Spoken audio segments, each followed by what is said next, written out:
Hey guys, so today we're hoping for a pretty quick video. We are doing a BMW X5.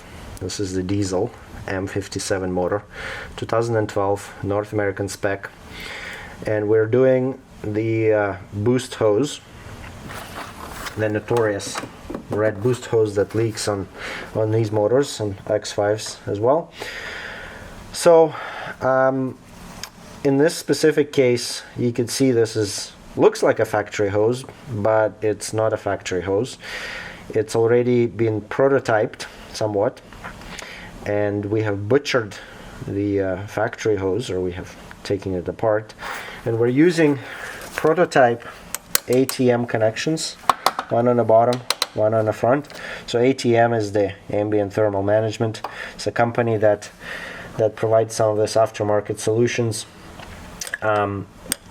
This connection is the same as 335, but the bottom connection is different because the intercooler inlet is larger. So what we've done is we used their connections, their machine prototype connections, and then the hose we had wasn't fitting, so we basically deconstructed the factory hose and we have fitted this. So it's been working quite fine. How many miles? 15 to 15,000? Yeah, so it's about 15,000 kilometers, close to 10,000 miles US, that this hose has been holding up quite well. So no leaks. This little black dust is from the pulley. I think it could be residual from somewhere else. Anyway, it's been holding up quite well. The machined ATM connections proven to be robust.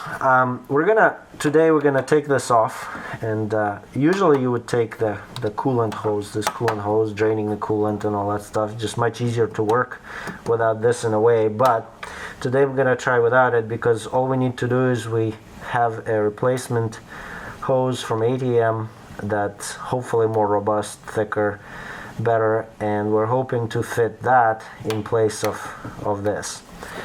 So that's our video today, and then I think the keyword here is prototype, just in case anybody says, well, it doesn't fit or it doesn't work or whatever. So in this specific case today, we might struggle, we might not, but it's still in a prototype stage, so we're just trying to fit it and make sure that it fits well.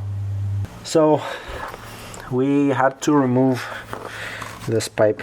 It's just one end on the thermostat, another end on the rad here. So just one connection here, one connection here. Move it to the side, because there's just no way to squeeze a hose in there. So now we're not going to touch the fittings. The fittings are going to stay, and we're going to try to squeeze the hose in here. The ATM hose. ATM hose is quite thick, so the factory one's easy because it's more flexible, but this one's a bit thicker, so need more space to work with it.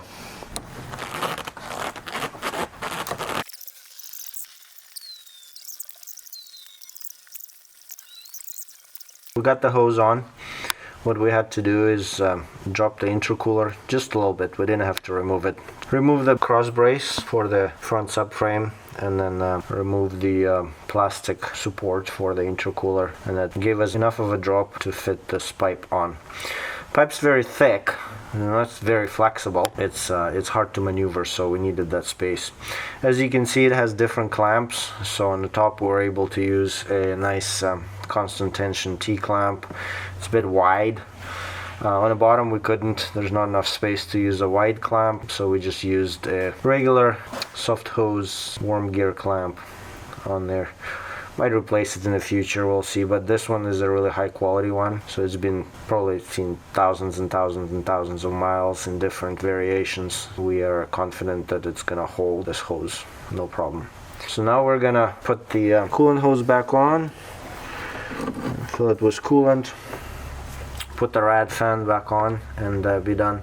As we said, this is a prototype hose. It fits really well. We did have to trim it just a little bit from the top, maybe a 1/4 inch, just because we wanted a little bit more free play. so to say, because it was really hard to put the intercooler back in its place, and we didn't want a lot of tension on it. But that 1/4 inch basically gave us all the space we need to mount intercooler without any problems or any sort of undue stress on any of the components. That's basically it. We're gonna test this. We trust that it's gonna be robust. It's not gonna blow off. We got good clamps on it, and it's fairly straightforward job for anybody with hands growing out of the right place and having the right tools, but probably not super easy for people that haven't tried this before, basically. Just one more suggestion here. Use silicone lubricant. It's a spray.